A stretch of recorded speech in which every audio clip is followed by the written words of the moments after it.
Hey there, welcome back to the channel. Today we're going to hold a discussion on 204R forward and direct drums. So I'll cover the key differences between the different iterations or versions, design changes and such throughout the 204R's life cycle from 1981 to 1990, and then we'll start getting into things like considerations for rebuild, points of inspection, as well as setting up the clutch packs for these two drums. So start with the forward drums, then we'll kind of work our way to the direct. So the forward drums, there's two different versions that you need to be aware of. Okay, there's a version early, that's this drum here that has the bleeder ball in it, and those drums took a stamped steel apply piston. And then you have the later style, which is over here, and these drums do not have a bleeder ball anywhere on the on the drum. Okay. Alright, the bleed mechanism here to vent the excess fluid is going to be built into the piston itself. So you have two vent orifices on either side of the piston. Okay, the main thing here is you don't ever want to use a second design drum with a first design piston, a stamped steel piston, because you're not going to have any relief, and you do run the risk of either having the forwards drag to the point where you may move forward in neutral or bind in reverse. Okay, so you need some vent, some means of venting fluid. All right, the return spring assemblies along with the snap rings are the same between both designs. So it'll fit when it wants to cooperate. In either or, does not matter. The main thing you need to be aware of with the forward drums is that they are very, very inconsistent when it comes to the quality of the metal in both the basket and the hub. Okay, the metal that was used in these things, apparently, and this is accounts I've read online, I don't know this for a fact, but apparently the metal that they used to cast these drums or to make them came from India, and the metal itself was very inconsistent in terms of its quality. So you may have a drum that will stand up through multiple rebuilds and last and have no problems, or you may have a drum that may fail in some way, shape, or form if you breathe on it heavy. So I mean, yeah, it's an exaggeration, but not by much. I've seen all kind of problems with these drums. So this particular one has a whole bunch of pitting because it was in a core that was either left out, got exposed to rainwater, or maybe had some kind of catastrophic failure with the cooler. I don't know. When I got to it, I didn't see anything like that. It was just simply wet inside. So anyway, from a points of inspection perspective, assuming your drum is not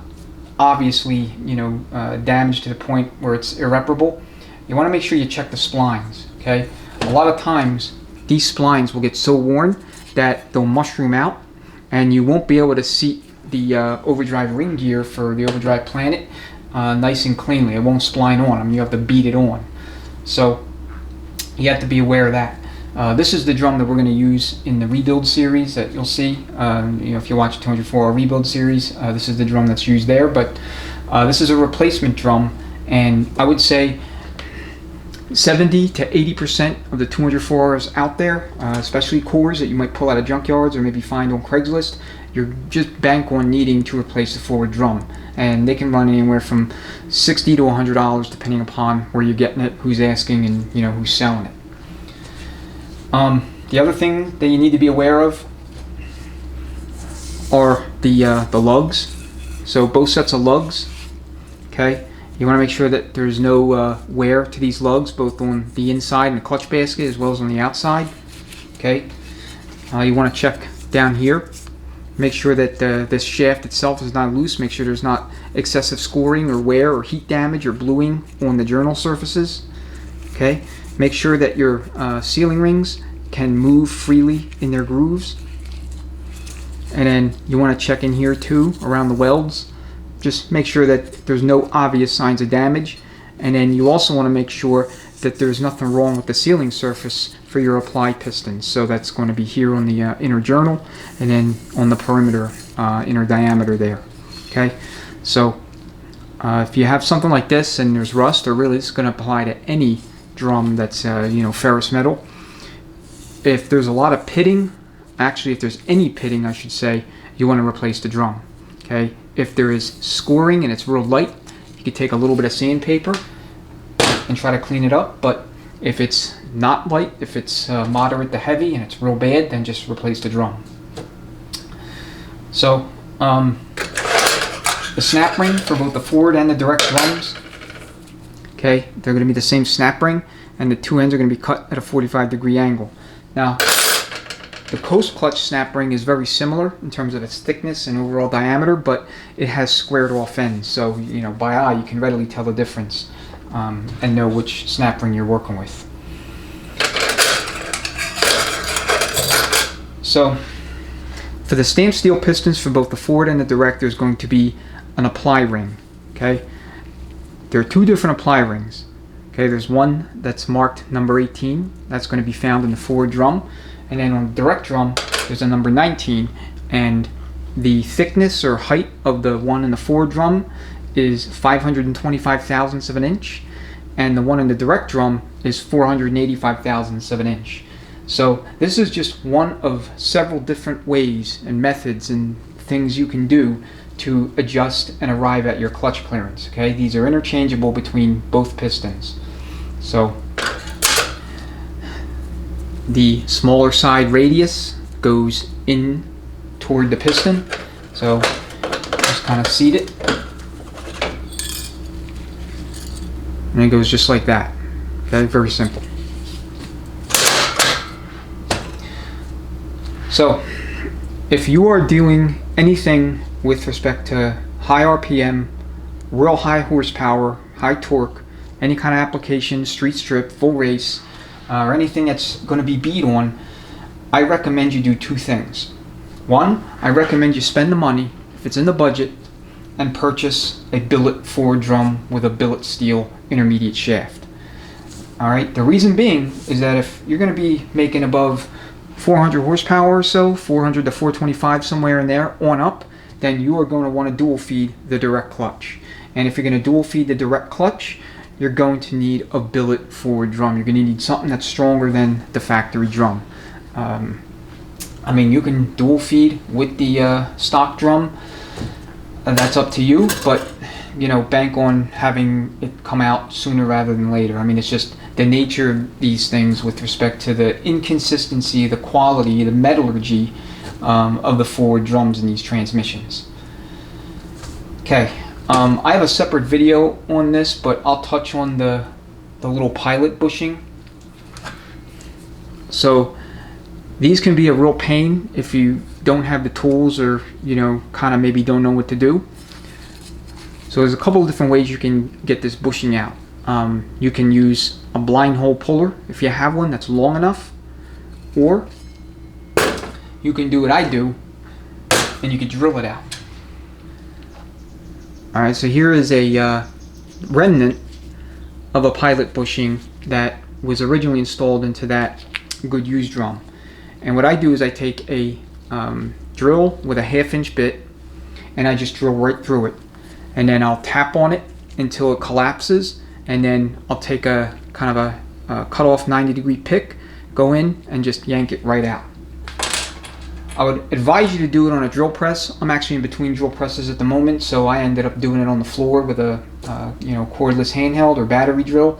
But point being is that either the blind hole puller method or the drilling method are going to be your two best bets for getting that bushing out, and almost invariably it has to be replaced. So this is a brand new bushing from the kit. Okay, so separate video on bushing R&R for this transmission, so if you're curious or you need to know how to take out and install all the bushings that go into all the parts inside this thing, you could check that out. It's a rather long video. It's part of the rebuild series, but it'll give you good insight and information you need to know about the scope of the work when it comes to replacing all the bushings in this thing. And I also have a separate video on the direct drum bushing that goes in the front of the drum, but I'll mention this here too because it's pretty important, and it's a good segue into the direct drum. So the front bushing in the direct drum in some of the aftermarket kits can be out of spec, okay? And that's the new bushing that comes in the kit, not the bushing from the factory. So when you get a direct drum, you pull out, you inspect it, more than likely you're going to need to replace it or at least recondition it, in one or more spots. But point here is that don't discard that drum, okay? Because you may need to harvest the bushing out of it to install it in a replacement drum if the replacement drum doesn't come with its own bushing, or if the bushing in the replacement drum is bad. And the bushing I'm referring to specifically is this bushing right here. Okay, this is going to be your front bushing, and this is a recycled bushing. Okay, it actually came out of that drum over there, which is no good. That drum's only value to me anyway is starring in videos. I mean, that's basically it. And we'll get to that in a few moments. But the bottom line is, when you're going back with these things and you're starting to pull out all your bushings, inspect your bushing in the direct drum, and if you need to harvest it, you'll need to remove the factory bushing from the bad drum using a 2 80/1000 inch wide collet style bushing puller and a slide hammer. Okay, I have a separate video on this. It'll show the procedure, it'll show the process, but just know that going into it up front. I don't mind kind of being a little redundant, or kind of putting the same information in multiple spots across multiple videos, because stuff like that is important and you need to know it if you're not familiar with these transmissions. There's a lot of complexity and a lot of things going on with them over and above your other GM stuff, like your 700Rs, your 4L60Es, 4L80s, TH400s. I mean, those are fairly straightforward once you get an understanding of the landscape, but the 204R is kind of a whole nother level of finicky, that where you need to be aware of some stuff that you may not know, or it's just not intuitive.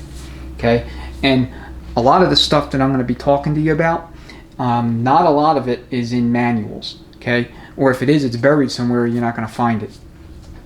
All right, so let's talk about the direct drums in some detail. There's two drums, okay, two of them. There's going to be a 5-clutch direct drum and a 6-clutch direct drum. The 5-clutch drums, I would not use in anything even remotely performance related. Okay, you really want that 6-clutch, because many hands make light work, and the more clutches you have, the stronger and more robust the drum will be, and the higher likelihood it will survive in whatever application that you intend for it. So here's how you can quickly visually tell the difference between these two drums.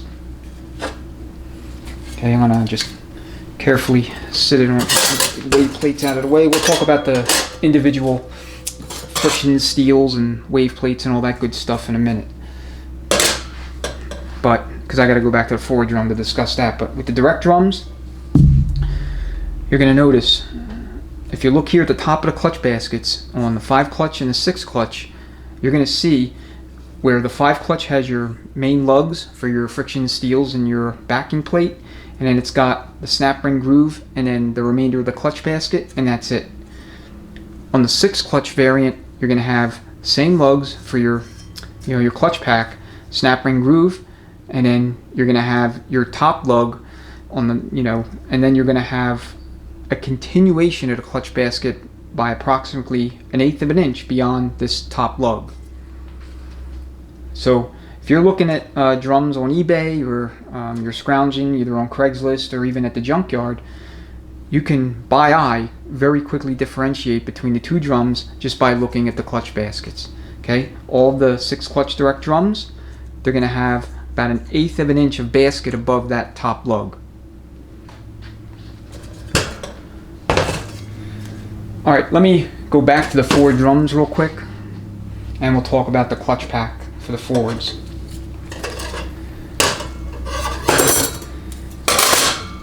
All right, so a lot going on when it comes to selectives in the forward drum. The backing plate itself is selective, and there's, I want to say, 6 different plates available. You can identify them via a number. This one's a number 8, and there's one of them that has no identifying characters, letters, or numbers stamped in it at all. It's just blank. I'll post a chart with all the different sizes and their corresponding ID numbers, but this one's 208 thousandths of an inch. You also have two different steel plates available. You got a steel plate that is 74 thousandths of an inch thick, and then you have one that's 80 thou thick. And you can differentiate the forward plates from the direct plates by the virtue of the fact that the direct plates, they have this kind of blind lug here, so it skips a lug or maybe two, and they're on either side. Okay. The forward flat steels don't have that. They got lugs all the way around. For your wave plates, when you pull these things apart, if you've done a lot of them, you'll have observed multiple different clutch stack setups. You will have seen ones where there's a single wave plate, and you may have seen some Ford drums that have two wave plates in the clutch pack. I prefer to use either no waves at all or at most one. Okay, the ones that had the two wave setup, I believe there would be a bottom wave, then there would be a clutch, a steel, flat steel clutch, and then a top wave, and then a clutch, and then your backing plate. So there's 4 frictions and 4 steels, and then of course your snap ring. So for the Ford drum, this is what I would recommend you do when you're going back building one of these things. I would take, and we're going to do this with the direct too, I would take your piston, keep your old lip seals in, or I guess you could take them out, but don't put the new ones on yet. Just put the, in fact, I'm going to just put the piston back into the drum. Make sure you got your apply ring on. Make sure it's fully seated. Okay. And just start stacking up your clutches and your steels. So I have 4 80 thou thick flat steels. I'm going to try that first. Now the clearance that you want to manage to is officially, at least according to the ATSG manual, going to be 28 to 52 thousandths of an inch. My preference is to manage to between 30 and 40 thousandths of an inch. Now, am I always going to get that, precise with it? Not all the time. I mean, as long as you're within spec, you're fine. Now, you can see by eye that we're not close. We got a lot more clearance in this clutch than is really, good to have. So the nice thing about these two drums is that you can intermingle and interchange different steels between them. Okay. Now I don't recommend you putting forward steels in the direct unless it's absolutely necessary, but you can certainly put direct steels in the forward clutch. So for the direct drum, you have a 90 thou thick flat steel and a 100 thou thick flat steel. So given the amount of clearance that I visually saw, I'm going to stick a 100 thou thick flat steel in there.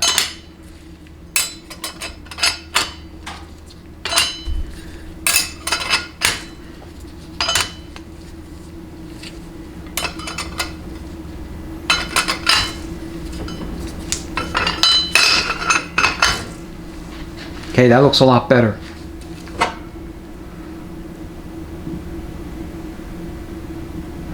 All right, so you can put your snap ring in, and then get an idea using feeler gauges. Kind of a preliminary check, and then you can refine it from there. But at least you're going to be either within the prescribed ranges, or you're going to be very close. So minimal mixing and matching and iterations when you go to put it back together for the final time.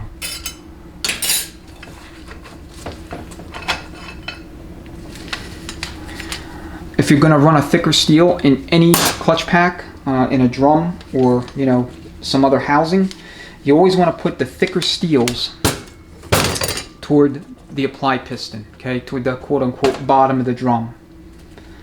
All right, the reason being is that all things equal, there's going to be more heat down here than there is at the mouth of the drum.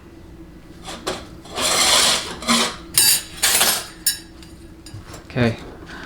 My preference, again, is not to use any wave plates or cushion plates.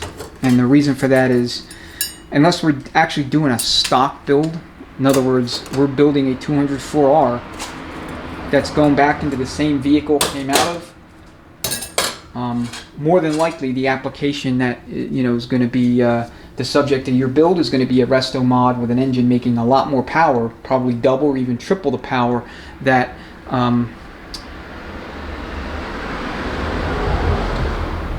that the engine was making in the vehicle that 204R came out of originally. Alright, I'm going to move the camera around a little bit so I can bring in some of the stuff from the direct drum a little closer, and then we'll kind of go through the same sort of discussion points. And I'll also talk to you about 3 major problems with these drums that you need to be aware of, how to inspect them, and what to do about them.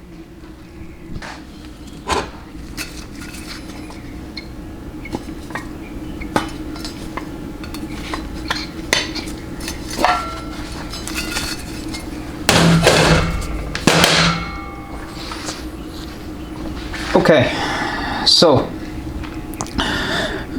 rule number 1 with respect to the 204R, I would bank on having to replace both of these drums. We talked about the forward drum and all of its issues. The direct drum is arguably worse.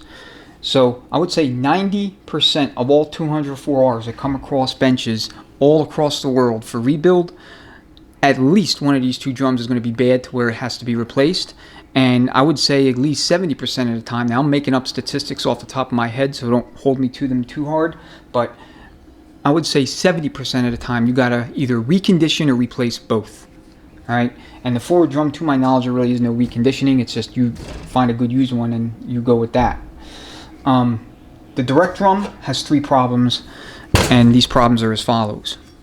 And I'll kind of go in the order of most or least severe, or most recoverable to where it's a showstopper. Okay, so the band surface is always going to be warped. Now this one has some pitting and some other damage because it was just left out in a core that, like I said, got rained on. But because this drum and that drum came from the same transmission, so the band surface is going to be your number 1 problem that you can fix. It's the most fixable.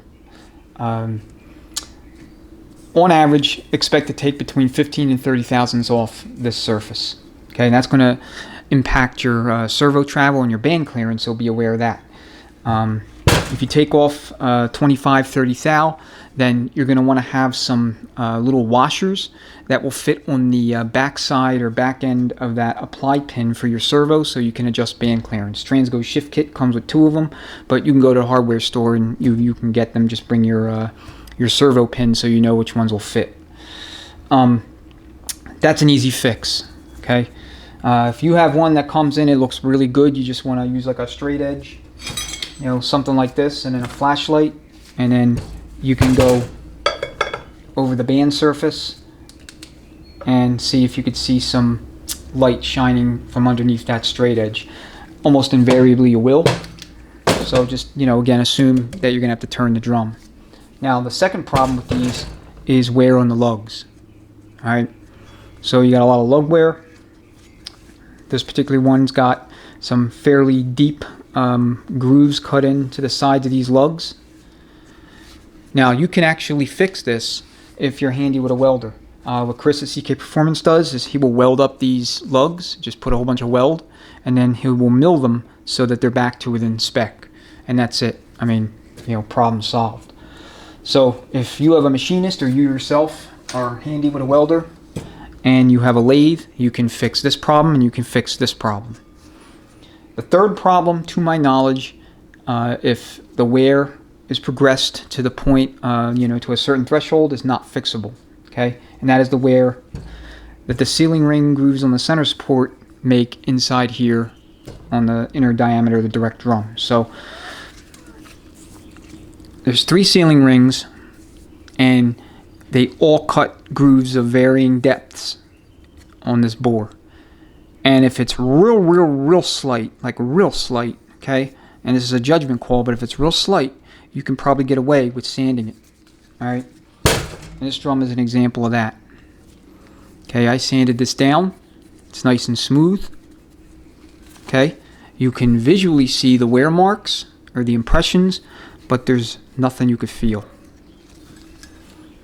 All right, we're gonna run 480E center support Teflon one-piece sealing rings on the center support for this transmission. I recommend you do that. I have a separate video showing you how to install those. You'll need either a sizing tool or a hose clamp or something, but you know, beyond that, it's nothing special and it's nothing difficult. So if this has progressed to the point where you have deep ridges in here, then this drum is no good. It has to be tossed.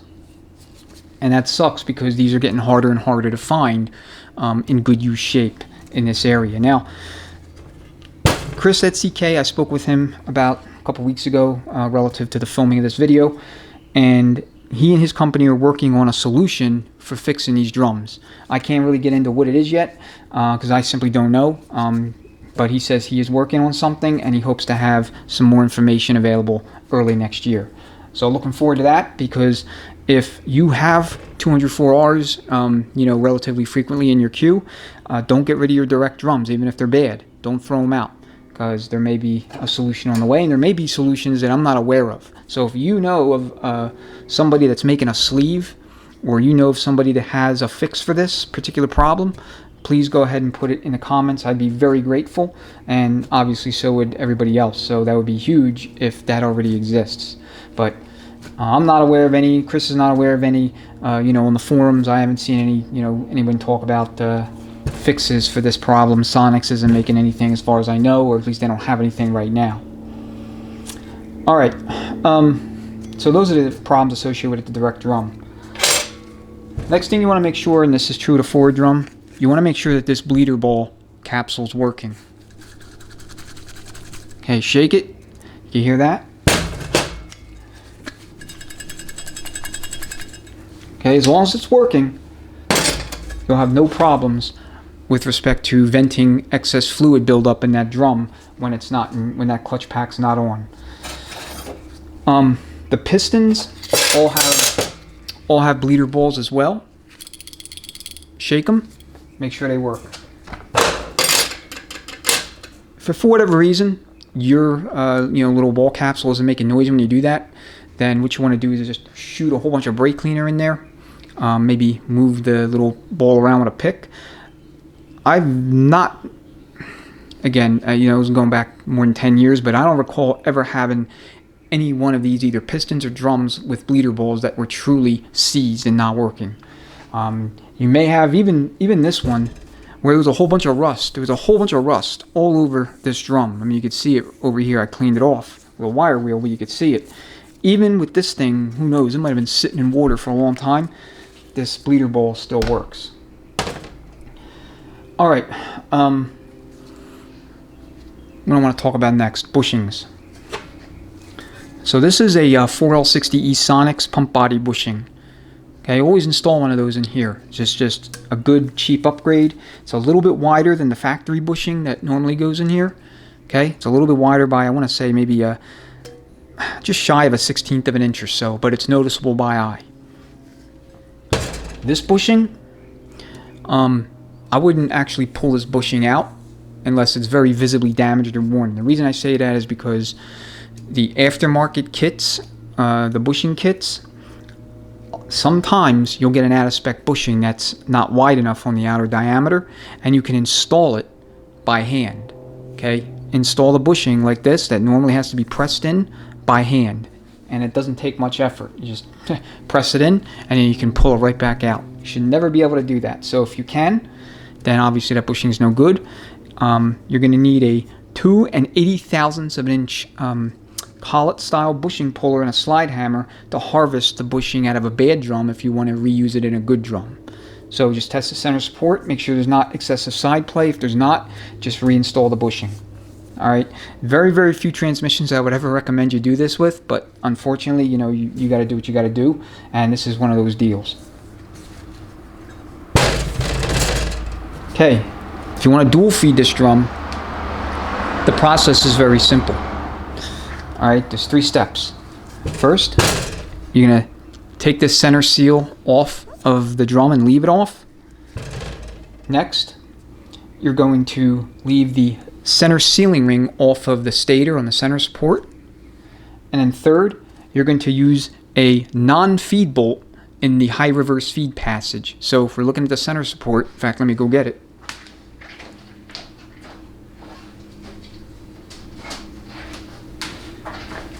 If you're looking at the center support, as it is installed into the case, okay, you're going to have your overdrive feed, your forward clutch feed, your direct feed, and your high reverse feed. You're just going to install a conventional bolt in here, whatever works, whatever fits.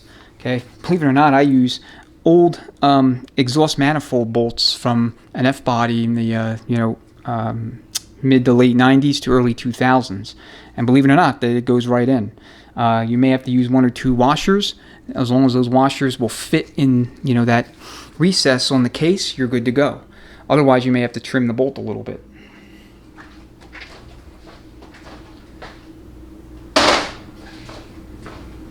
And you saw the sizing tool on that has the Teflon rings. If you're going to run the Teflon rings, you want to keep your sizer on at all times, because otherwise the rings will actually expand. So once you put the drum on, it's going to be a little tricky to get it off. You have to take a kind of a larger screwdriver and just gently pry the two apart from each other, and that will get the drum separated from the center support. Okay, so what we'll do now is we'll go ahead and stack up the direct pack, see what we look like. Again, same deal. No return spring, no snap ring, no nothing. Just stick your piston in. And it doesn't matter if the lip seals are on or not. These are the old lip seals. I haven't taken them off. Just make sure that the piston is fully bottomed out. And then go ahead and start stacking. So you got 6 frictions, 6 steels. And we're running 90 thousandths on all of the flat steels. And in this pack, we're going to be using Alto Reds. I never use stock frictions in the direct clutch in these transmissions. You can if you want, but I believe in giving this clutch, as many advantages as I can, because it is by far the most vulnerable clutch in this transmission. Almost invariably, these clutch packs come in completely scorched. Okay. Your backing plate. So this is coming right up to just shy of the top of that bottom set of lugs. So that's ideal clearance. Again, same thing. You could put the snap ring in there and measure with a feeler gauge. In fact, I'll do that. Let me get a feeler gauge real quick. Okay, so the rule here is 10 thousandths of an inch per friction disc as far as clearance. So we have 6 frictions, so 60 thou. The minimal clearance you want in this thing is 50. I generally don't like to go below that. Okay, you want to be careful with these snap rings too. It's very easy to get caught up.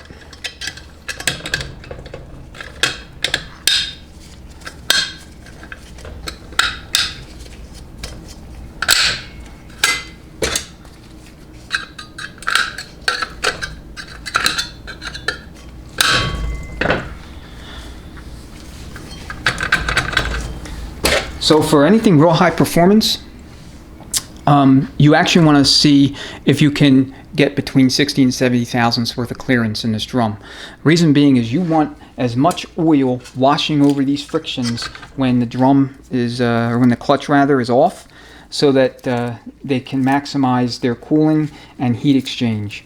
Because if the pack is too tight, like if it's down to 40 thousandths, okay, they're not going to get that, that kind of evaporative cooling, so to speak, by having all that lubrication, all that oil washing through them. So you want to make sure that you give them that advantage.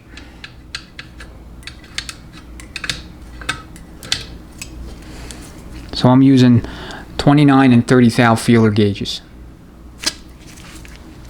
That's the glove. I haven't even had anything to eat today. Alright, so I'm going to see what 70 thou looks like. So I'm going to do 24, 25, and 26. This is actually 75 thou. I can get that in there. I mean, I'm forcing down, but there's a couple spots where it's going and a couple spots where it's hanging up. Now, this is not how I officially measure my clearance. I use a dial indicator and, work the center support. Just put air in there, and that will apply the clutch. But this will get you close, and that's all you want right now. You're just ballparking it. Okay, so we can do 22, 23, and 24. This is 22 thou, 45 thou, 65, 69 thou.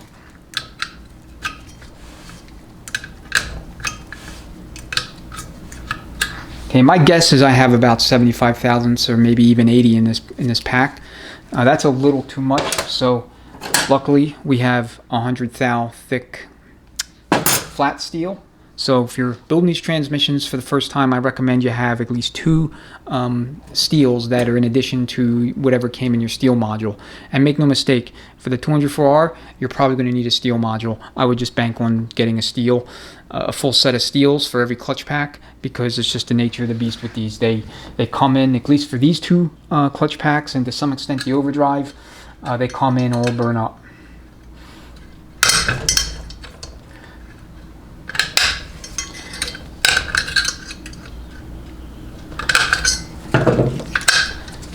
You see my pick is easily bent by trying to pry against the snap ring.